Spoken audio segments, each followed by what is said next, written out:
Bismillahirrahmanirrahim. Assalamualaikum warahmatullahi wabarakatuh. Perkenalkan, saya Iwan Setiawan, SPDI, mahasiswa PPG PAI UIN Sunan Kalijaga, Yogyakarta. Pada kesempatan kali ini, saya akan memaparkan materi tentang beriman kepada kitab-kitab Allah, sebagaimana yang terdapat dalam rukun iman yang ketiga, bahwa umat Islam wajib percaya dan yakin bahwa Allah pernah menurunkan kitab-kitab sebelum Al-Quran. Di antaranya ada kitab Taurat, kitab Zabur, dan kitab Injil. Dan yang terakhir sebagai penyempurna dari ketiga kitab yang pernah diturunkan, yaitu kitab suci Al-Quran. Adapun sejarah dari masing-masing kitab kita akan bahas ya satu persatu. Yang pertama, kitab Taurat. Kitab Taurat diturunkan kepada Nabi Musa alaihissalam pada abad ke-12 sebelum Masehi. Kitab Taurat sendiri diturunkan di Bukit Tursina, yaitu sebuah bukit yang berada di sebelah barat negeri Syam. Sejarah turunnya kitab Taurat bermula dari peristiwa pemukulan oleh Nabi Musa terhadap pemuda dari suku Kipti, sehingga menyebabkan pemuda tersebut meninggal. Mengetahui salah satu pemuda dari sukunya meninggal, kemudian Fir'aun murka dan memerintahkan bala tentaranya untuk menangkap dan membunuh Nabi Musa. Kemudian Nabi Musa pergi ke suatu tempat, meninggalkan Mesir untuk menuju negeri Madian. Dalam perjalanan menuju Mesir, Nabi Musa alaihissalam melihat api di atas sebuah bukit yang bernama Bukit Tursina. Kemudian Nabi Musa mendekati api tersebut dan muncullah cahaya yang sangat terang dari langit yang merupakan pertanda turunnya wahyu dari Allah berupa kalam ilahi. Peristiwa turunnya wahyu pertama kepada Nabi Musa di Bukit Tursina diabadikan oleh Allah Subhanahu wa taala dalam Quran surat Toha ayat 10 sampai 16 yang berbunyi idro'a nara faqala, yang artinya ketika ia melihat api lalu berkatalah ia kepada keluarganya, tinggallah kamu di sini, sesungguhnya aku melihat api, sesungguhnya aku inilah Tuhanmu, maka tanggalkanlah kedua kamu, sesungguhnya kamu berada di lembah yang suci. Jadi itulah sejarah turunnya kitab Taurat. Kita lanjutkan dengan kitab yang kedua, yaitu kitab Zabur. Kitab Zabur diturunkan kepada Nabi Daud alaihissalam. Zabur berasal dari kata Zabarok yazburu zabrun yang memiliki arti tulisan.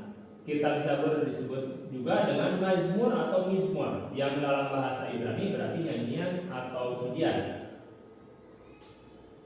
Sejarah turunnya kitab Zabur tidak lepas dari keberhasilan Nabi Daud alaihissalam saat mengalahkan dan membunuh seorang raja yang sombong dan durhaka yang bernama Zalut atau Goliat.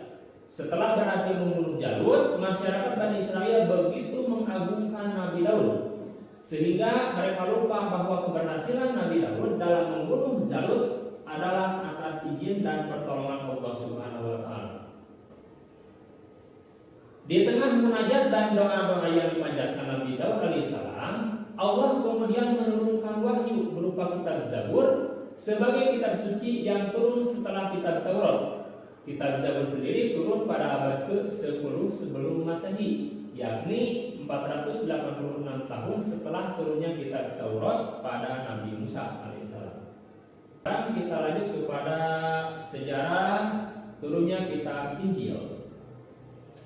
Kitab Injil diturunkan kepada Nabi Isa alaihissalam pada abad pertama Masehi. Kata Injil sendiri berasal dari bahasa Yunani Euangelion yang berarti kabar baik. Dalam bahasa Inggris, Injil disebut juga dengan Gospel yang merupakan penggabungan dari dua kata, yakni God dan spell yang bermakna ucapan Tuhan. Pada waktu Injil diturunkan, Nabi Isa alaihissalam genap berusia 13 tahun. Pada waktu itu Allah memerintahkan Nabi Isa untuk kembali dari negeri Mesir menuju Baitul Ilya, Yerusalem, Palestina. Nah, itu kitab yang ketiga, ya, kitab hijab. Kemudian yang terakhir sebagai penyempurna daripada kitab-kitab yang tadi, yaitu diturunkannya kitab suci Al-Quran.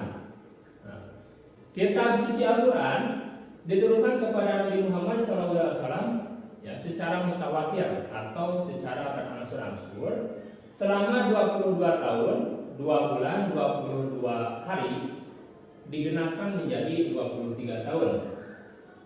Dan ayat pertama yang diturunkan yaitu Quran surat Al-Alaq ayat 1 sampai 5 pada saat Nabi Muhammad SAW sedang berkhalwat di Gua Hiro. Ayat tersebut ya, turun pada tanggal 17 Ramadan 610 Masehi, dan setiap tanggal 17 Ramadan tersebut disebut sebagai Nuzulul Quran, ya, hari diturunkannya Al-Quran.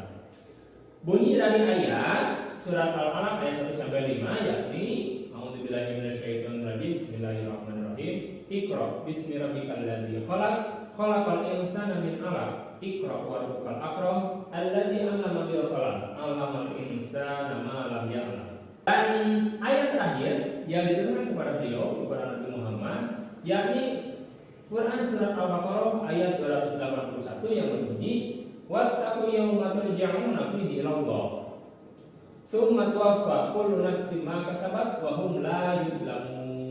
Nah itu itulah tadi sejarah turunnya kitab suci Al-Quran. Adapun isi kandungan dari Al-Quran, ya, di dalam Al-Quran tersebut terdapat beberapa ajaran. Yang pertama itu ajaran akidah. Ajaran akidah ini merupakan ajaran yang paling utama, ya. Kemudian ajaran tentang ibadah dan muamalah. Yang ketiga ajaran tentang hukum. Yang keempat ajaran tentang sejarah.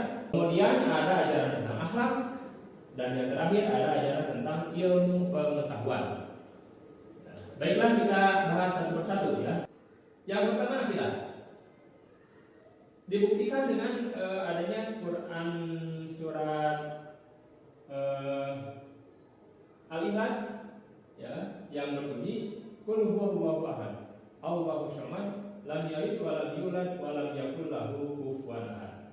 Yang artinya, katakanlah, dialah Allah yang Maha Esa. Allah adalah Tuhan yang bergantung kepadanya segala sesuatu. Dia tidak beranak dan tidak pula diperanakan, dan tidak ada seorang pun yang setara dengan Dia. Ajaran yang kedua yaitu tentang ibadah dan muamalah. Setiap manusia diperintahkan untuk menyembah Allah dengan melakukan ibadah. Ada ibadah mahdoh, ada ibadah ghair mahdoh.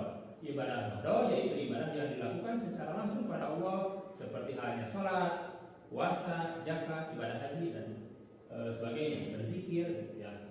Nah itu disebut ibadah mahdoh. Adapun ibadah ghair mahdoh yaitu ibadah yang dilakukan atau dilaksanakan dengan cara kita berbuat baik terhadap sesama makhluk Allah. Selain beribadah, manusia juga memiliki kecenderungan untuk memenuhi kebutuhan hidupnya dengan manusia lain. Untuk itu Allah mengatur hubungan antara manusia dalam Al-Quran yang disebut dengan muamalah. Ajaran yang ketiga yang terdapat dalam Al-Quran itu ada ajaran tentang hukum, ya. Hukum dalam Al-Quran berisikan kaidah-kaidah dan ketentuan-ketentuan dasar serta menyeluruh bagi umat manusia. Hukum ini dapat menjadikan hidup manusia menjadi lebih tentram, adil, dan sejahtera. Adapun hukum yang tercantum dalam Al-Quran meliputi hukum perkawinan, hukum waris, hukum perjanjian, hukum pidana, hukum perang, dan hukum antar bangsa. Ajaran yang keempat, ajaran yang berikutnya yaitu tentang sejarah. Di dalam Al-Quran mengungkapkan sejarah dan cerita masa lalu untuk dijadikan pelajaran atau ibrah bagi umat Islam. Pelajaran ini bisa menjadi pedoman untuk menjalani kehidupan agar senantiasa diridhoi Allah Subhanahu wa taala. Banyak cerita kisah para sahabat yang memiliki akhlak baik, senantiasa mematuhi perintah Allah dan menjauhi larangannya. Kemudian ajaran selanjutnya yang terdapat dalam Al-Quran yaitu ajaran tentang akhlak, ya. Akhlak sendiri adalah sifat yang tertanam dalam jiwa manusia dan muncul secara spontan dalam tingkah laku sehari-hari, ya. Muncul secara tiba-tiba. Contoh misalkan akhlaknya itu penyabar, akhlaknya itu penyayang, akhlaknya itu misalkan pemarah, gitu ya, pemarah dan sebagainya itu.